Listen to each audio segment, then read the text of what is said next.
About an hour from now, Congressman Ron Paul will wind down his Iowa campaign attending the Rock the Caucus event at a West Des Moines high school. The congressman's son, Senator Rand Paul of Kentucky, was out on the stump Monday whipping up the crowds for his father.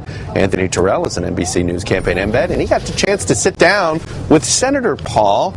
And, Anthony, my theory on this has been this is just the beginning of Paul presidential campaigns that we may see him over the next 4 and 8 years. That's right. Rand Paul defended his dad's chances of being electable. Many of the Republican rivals say Ron Paul is not electable. Well, he defended against that in my interview with him yesterday.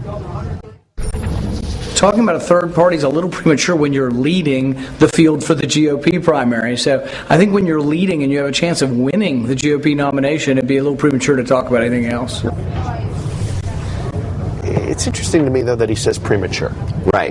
And boy, Ron Paul, is this a leverage that they're looking for inside the Republican Party so they're not marginalized going to the convention? I think so. Ron Paul wants his message to be out there with the Republican, whoever the eventual Republican nominee is. Rand Paul thinks it'll be his dad, and he says he has an eventual path to the nomination because of their large pool of donors. He says they have hundreds of thousands of small donors who can give more than once, and he also compared his dad's campaign to that of President Obama's in 2008. Because they have this caucus strategy. You've been chronicling this or reporting on it. They have this caucus strategy, and we know February, there's a very few contests, 2 big primaries at the end of the month, but there are a bunch of caucuses. That's right. And, Romney hasn't been as good at organizing, and we know Santorum's just starting. Right. So the campaign manager, Jesse Benton, says they have 12 additional states they're already organized in, and they're looking at caucus states because that's where their grassroots supporters will come in and really support Ron Paul. How big, you were telling this to me off camera. You had said that Rand Paul really has sort of rock star status in Paul world. That's right. Is that right? That's right. When Rand Paul comes up, he gets a huge standing ovation.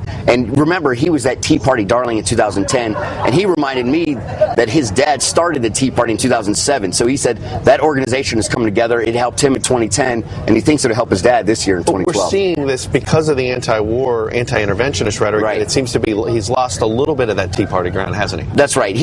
Rand Paul came out and said his dad is the one candidate the soldiers trust. And he said these guys put their lives on the line. They're donating to his father more than double all the other candidates combined. And he said they want Ron Paul to be the commander-in-chief. So he's really defending his dad's foreign policy, anti-war stance, and he thinks the voters are on his side. Interesting. Anthony Terrell.